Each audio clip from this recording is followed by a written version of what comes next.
It's Friday, Feedback Friday, the feedbackiest day of the week. It's Feedback Friday. And this risks being an all over the place Feedback Friday, so I'm going to try to do sort of a common thread technique. I'm not sure how well it'll work. I'm not going to be too worried about this because it is Black Friday in the US, so I expect the views on this to be pretty low. And this is when we'll talk more about relinquishing control again in this video, but this is one of those things when you do a video on the day after American Thanksgiving and the bulk of your audience is American, don't expect a lot of people to watch. But every so often, it doesn't go that way. Every so often, people don't go out to Black Friday and they're bored, and so they watch stuff, and so people actually watch the videos. So, just a reminder, the Song of Sparkle Muffin Kickstarter is still going. I'm recording this very late because we've been working on the stuff for Monday and Tuesday of next week in the final push of the crowdfund, in part just to have fun, in part just to say, we gave it our all. We didn't get lazy at the end because it's like, oh, we're funded, so whatever, but we would really like to hit that first stretch goal. It will give us a lot more wiggle room in terms of paying voice actors. So please support that crowdfund if you can. And I'm going to start off with a comment today that made me laugh because I keep thinking about moving that Superman pogo stick because to me it's creepy and it makes me laugh, but it's been there for a while. I like to change up my backgrounds just a little bit, move some stuff in, move some stuff out. And one commenter said, you making valid and thoughtful points on society and culture, me staring at the Superman and a stick statue in confusion for 30 minutes. So let me know, should I move the Superman pogo stick? I find it funny, but it's been there for a while, and yes, I love it because it's weird. But it might be too weird. It might be time to go. Another interesting point. I'm going to put it out there and not debate it because I think that's wrong. In terms of helping people understand why they respond to certain situations, this was about the feminine fear factor video. Someone said it's not fight, flight, or freeze. It's fight, flight, freeze, or fawn. Some people's response is to try to make themselves as agreeable as possible so the perceived threat won't hurt them. A small thing, but a lot of people don't realize they have this response because it's never talked about. I was taught that as a subcategory of one of the other, but it doesn't matter. If adding that additional thing helps people understand why they do that, great. I'm less interested in the rigid science of the whole thing because it's not about that. It's about helping people understand and process and make sense and learn and grow, right? Funny that. One person said that the feminine fear factor are related to the women are wonderful effect. Hey, benevolent sexism. One of my favorite, well, not favorite things to talk about, but one of the things that I'm very, very happy when people apply. The assumption of female virtue is tied up in the assumption of female powerlessness, thus fear factor. And as fear becomes a way to exert power via leveraging these assumptions, when a woman is on the defensive for anything, she suddenly becomes the victim through all sorts of dubious claims. This commenter understands. I found the number of people defending J.K. Rowling and making it all about that when it was a tiny bit of the whole thing. I found it curious and unpersuasive. As somebody I'm somebody who has been stalked. I've had two different stalkers. One pops up every time I do anything involving fundraising or anything like that. So yes, she is back again.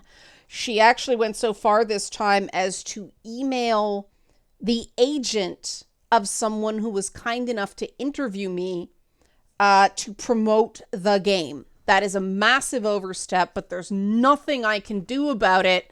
It's not illegal to contact somebody's publicly listed representation.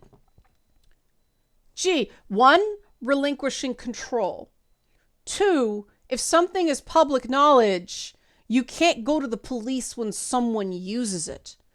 And there was a lot of brawling online, and some people will absolutely not admit that, the front gates of J.K. Rowling's historic home listed on the internet and cited on Wikipedia is a tourist destination. There's a bus that goes by it and points out to people, this is where she lives. It's public knowledge. You can't call it dox if it's public knowledge. And, one of the best things that happened with the stalker that I have is I moved. And so she doesn't know where I live for the time being. That's always something. That's a clock ticking thing. And that's why doxing, dead naming, stuff like that is such a dangerous practice when it actually is a legitimate dox. Because people keep certain information private for safety reasons. And people should just recognize that as much as you hate a person, you should not be putting them in legitimate harm's way. And I find it interesting because when I first went public with the fact that I was being stalked, people were like, don't talk about it. Why are you complaining about it? You're just victiming. You're just pro-victiming. You just want this. And there's all this outpouring for J.K. Rowling. And I find it very interesting how regular women are treated very differently than J.K. Rowling by other women. And this is why I don't find her appeals to they should just leave women alone. Like, they're menacing women. I don't buy that. 3 people showing up at a residence on a bus tour, and holding up signs. Those aren't menacing. It's annoying. It's rude. I don't personally like people protesting people's houses. Now in this case, it's a wall, okay? It's like a drawbridge door, right? And so you're not on someone's front lawn. I don't like it when people protest politicians at their homes.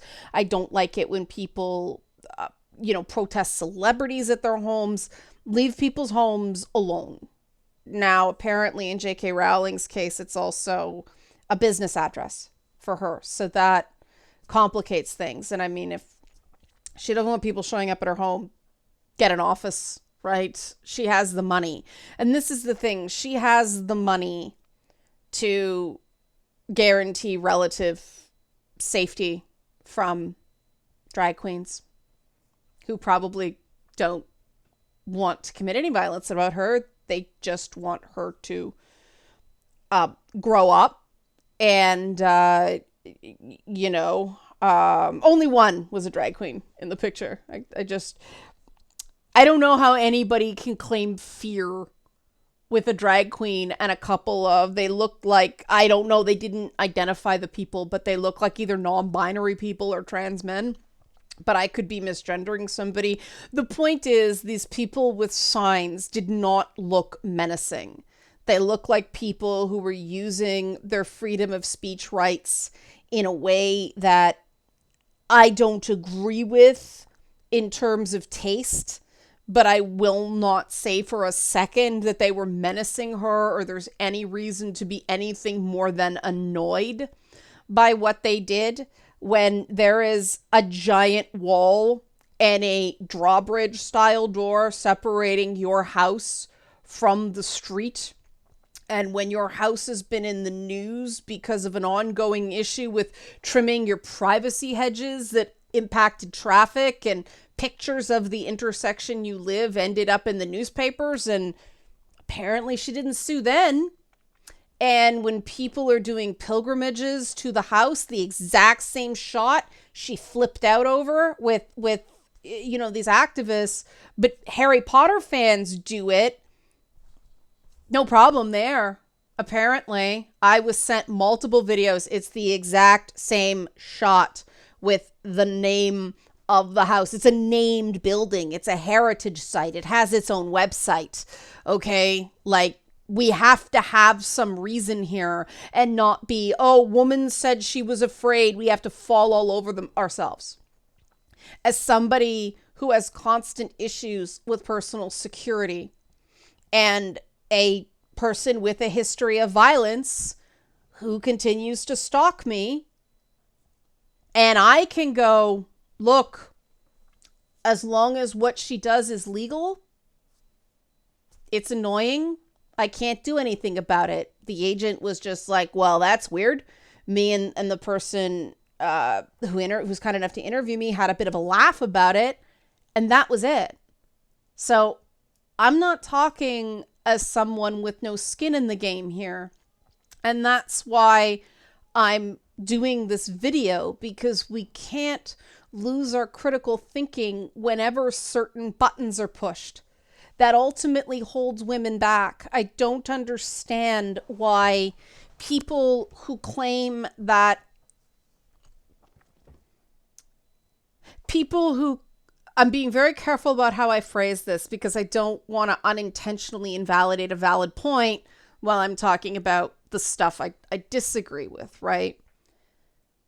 The issue J.K. Rowling and her supporters have with trans people is that cisgender women have particular issues in society because they're the ones that have babies.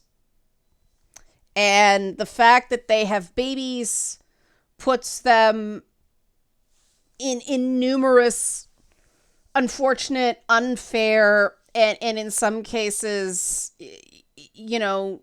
marginalized positions. The stuff that's going on in the U.S. with abortion restrictions and so on and so forth. All that's true. We shouldn't be making that worse by playing up the women. It's far too dangerous for women to leave their homes. Women cannot participate fully in society because of all these scary threats from men.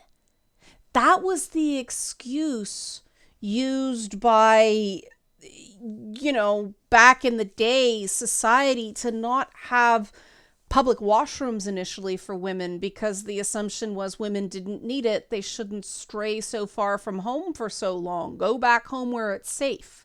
Women are not protected out of public participation the way men are. And I find it very strange that the people insisting that trans people are invading on the rights of cisgender women because they want rights for themselves, because cisgender women have it so hard and everything is so scary, that they'd be making it worse by their argument. This is bizarre to me, but that's why I say it's an emotional knee-jerk. It doesn't actually make sense. It's a shortcut that they haven't thought through. Now, are there issues with violence against women? Are there issues with misogynistic violence? Yes, they affect transgender and cisgender women in different ways, but they affect both groups in different ways. The thing that the J.K. Rowlings of the world don't understand is the unique risk for trans women, especially Black and brown trans women, is that there is a real issue that some people have with the combinations of stereotypes about men being predators, but also the choice to lose status in society. A lot of trans misogyny stems from the idea, well, why would you ever give up male status? There's something not right about that. This isn't conscious in a lot of people, but it is linked to this, because let's face it, people aren't saying that trans men are closet predators, looking to abuse cisgender men, even though, trans men take testosterone. And if you're going to argue the essentialist nonsense that any man is a potential, assault perpetrator, well, the very thing that theory claims makes men more prone to violence is the stuff that trans men are taking. The whole theory is absurd. And the whole theory ignores the fact that while the experiences between cisgender and transgender women are different, there are a lot of overlap, and there's no reason to take from one to give rights to another. We don't have to start clawing back advances in childcare and prenatal care and, family leave and stuff like that to make sure, trans people have dignity, can use whatever bathroom they want, and have access to medical care too. And a lot of these things are really semantic arguments that just devolve into real nastiness and like the whole pregnant women versus pregnant people thing. At the end of the day, that is a comfort issue. And I know people feel very strongly about that one way or another. And I just realized my eye line for the camera is way off because I mucked with it with a strain. Sorry. But, I understand that this is a very important issue for some people. But if, you are going to war over word choices, recognize that you have it better than a lot of people on the planet. That doesn't mean that it's not a worthy thing to debate, but just keep it in check. I have to do that when I start going, I don't really like this word.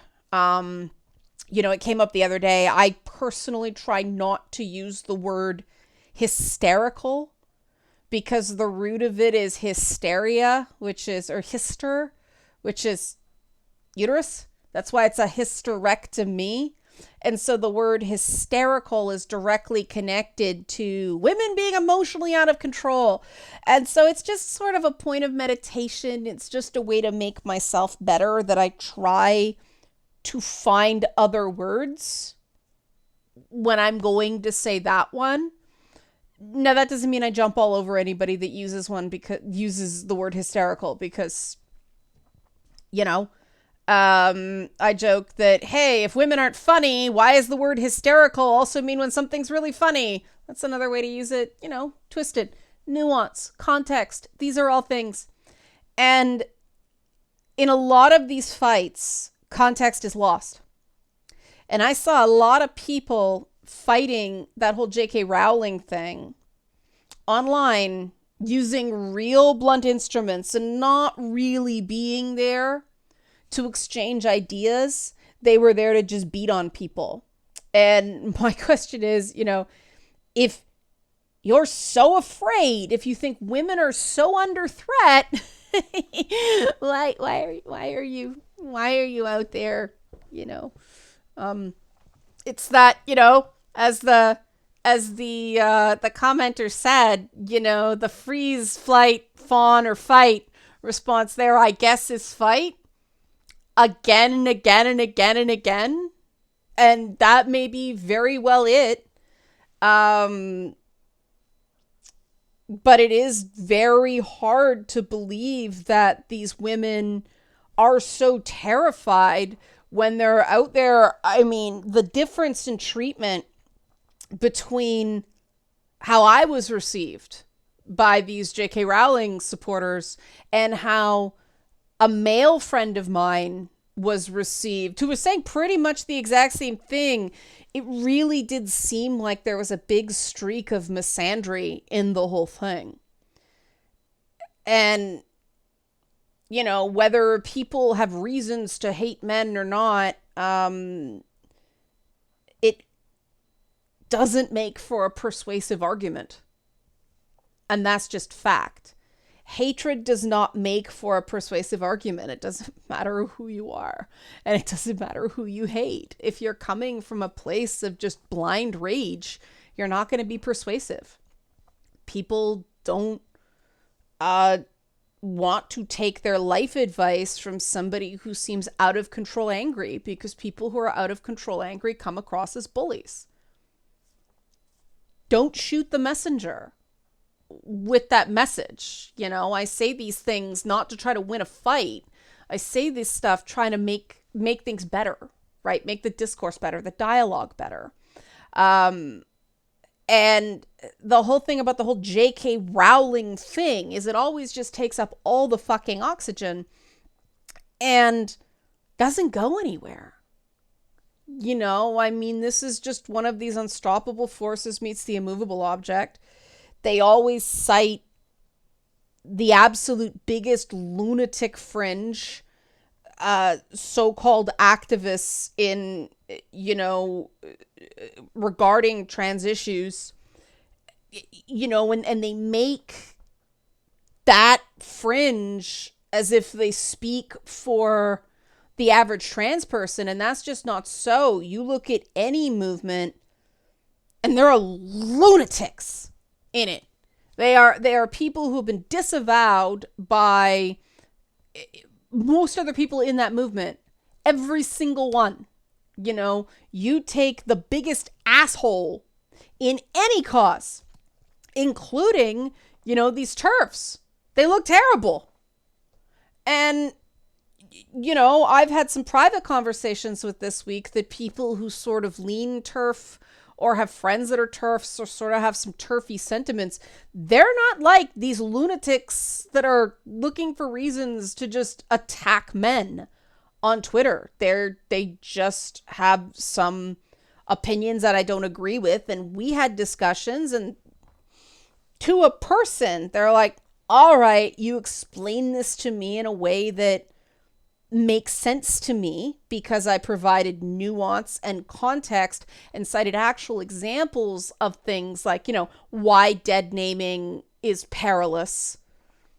Answer, because some people change their names to get away from dangerous, abusive, or gaslighty families, you know, and the families are out there actively, or a partner or something like that is out there actively searching for them, and they don't want any information that could allow them to track them.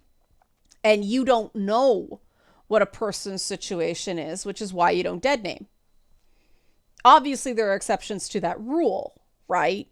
Obviously, a certain amount of nuance is understandable, but general rule, don't do it, and that's why, right? That was one thing that came up where there was, you know, some common ground. The other is the idea of where gender lies.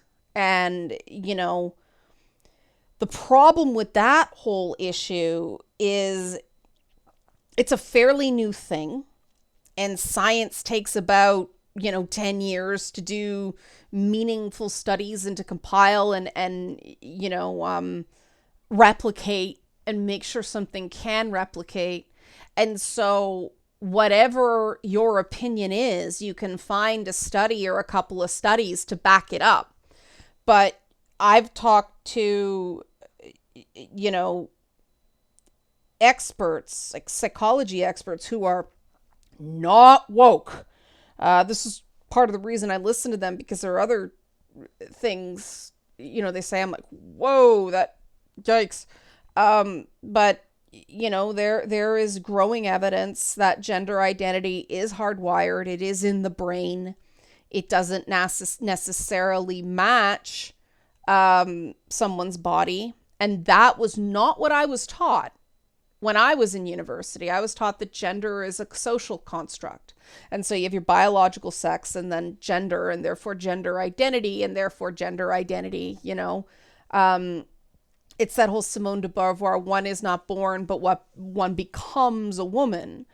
Apparently that's wrong. I can adapt to that. All right, fine. It, you know, doesn't change my position that people should be able to get dignity in what they want to be called and have reasonable accommodation based on that. And what do you mean reasonable? I am not interested in those fights. I am not interested in people trying to score points. I am not interested in the debate me people. That's a 2015 thing. That doesn't work on anyone sane anymore. Right now, where we're at, people want to have conversations with people who will have conversations. They want to have discussions that are exchanges of ideas, and they don't want the other person demonizing them because they happen to have ideas that are different or have a different opinion on something. And the most powerful persuasion tool a person has is the ability to demonstrate active listening. Someone is going to be much more likely to listen to what you have to say when you've shown an ability to understand and validate what they have to say, and not everything. You can validate a person's feelings and not their opinions, right? But you do have to actually understand where they're coming from. And a lot of people skip that step and then expect to get a hearing, and that's just not reasonable. And, I think J.K. Rowling is one of those people. She has not shown sufficient understanding of exactly why people are really angry at her. She just keeps going back to all the death threats, and that's a dicey thing,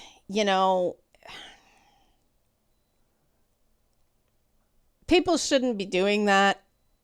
People do dumb stuff. I don't think it's fair to equate some asshole on the internet that centers something violent with people holding signs on a public sidewalk outside your cavernous mansion with a wall and a drawbridge door. She's muddying the waters for maximum sympathy, so she doesn't have to engage in a battle of ideas. She's trying to tell an emotional narrative, and this is the woman who decided to create animal spirits that,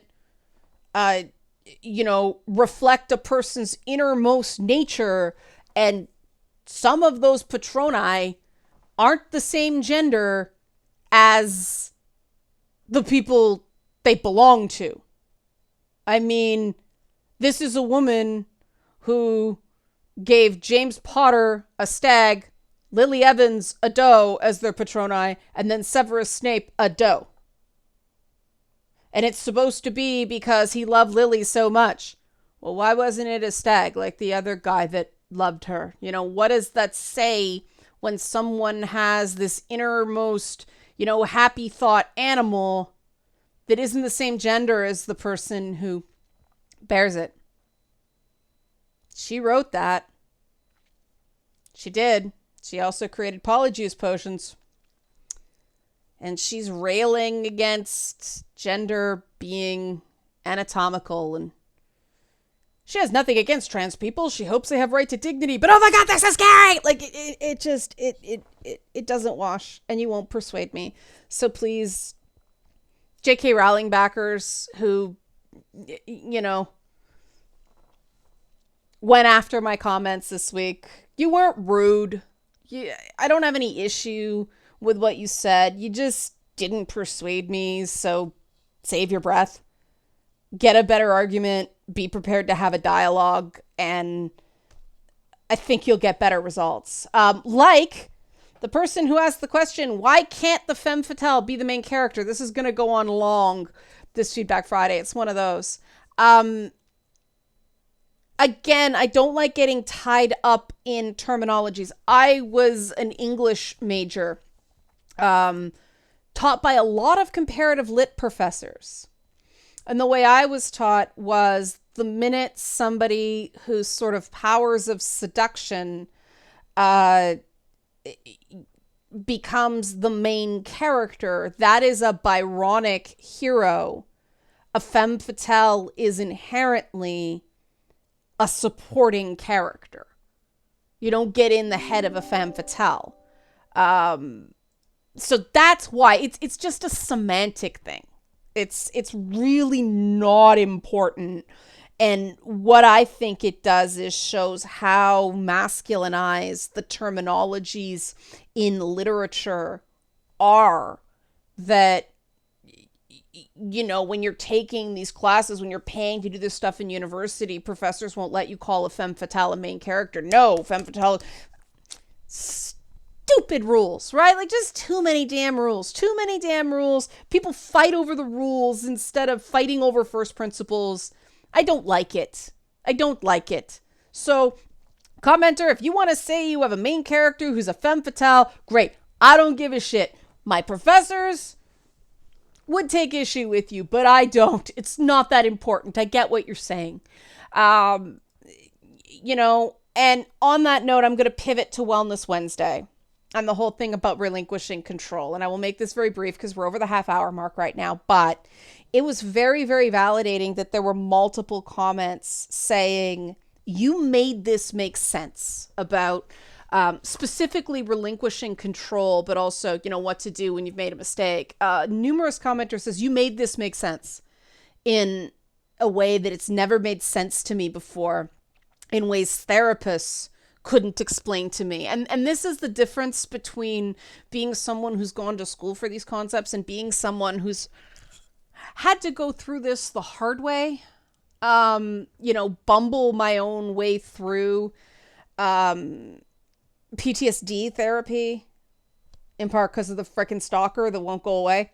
And that relinquishing control thing was a big part of it. And one commenter said that, where is it? Do this like everyone else usually suggests. It doesn't ever really work, and you explained why perfectly. Because from what I can tell, a good chunk of this is not something you do, as the implication seems to be from almost everybody who suggests it. It's something that either happens or it doesn't. The way most people, including therapists, tend to frame it as something you do, meaning relinquishing control. Therapists frame it as something you do, and that's why I'm always looking for a process of how it's done and losing my damn mind when no one could seem to explain the process, because what they weren't telling me is that it wasn't a process that was necessarily able to be enacted. So something like knowing when to let go doesn't quite always work, because even if you know when, the how of it tends to be the cryptic part.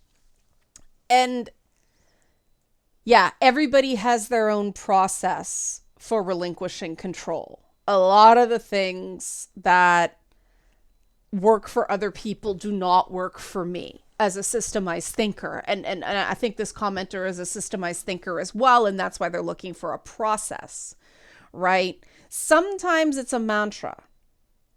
Sometimes, and I'm going to give, I do not have control over this. What I find works is focus your attention on things you can control. So you're focusing your brain on that and not the thing you can't control. One of the things that was sort of the ongoing thing about trauma therapy, and if people don't find psychiatrists or psychologists working for them, see if you can switch to a social worker. They're cheaper and they tend to be more practical. And that's what I found worked for me after lots of failed attempts.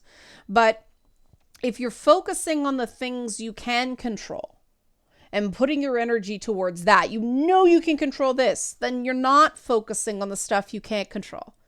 And the problem takes care of itself. And this is true of a lot of things. Waiting for that person to text you back after a date. Well, you can't control if somebody wants a second date with you. Just an example, something that came up with another conversation. So go on with your life, focus on other things. If they get back to you, great. If they don't, if you're applying yourself to other things, you're going to eventually forget you were even waiting for them. Trust me, right? You choose where to focus your attention and your energy. J.K. Rowling backers, put it towards things that are most likely to get you somewhere moving forward. So, if you, in the case of what you do, you make a big mistake, you can't control whether someone is going to forgive you. They either are or they aren't. You can't force them. You can't manipulate them. You can't coerce them. You can't guilt them.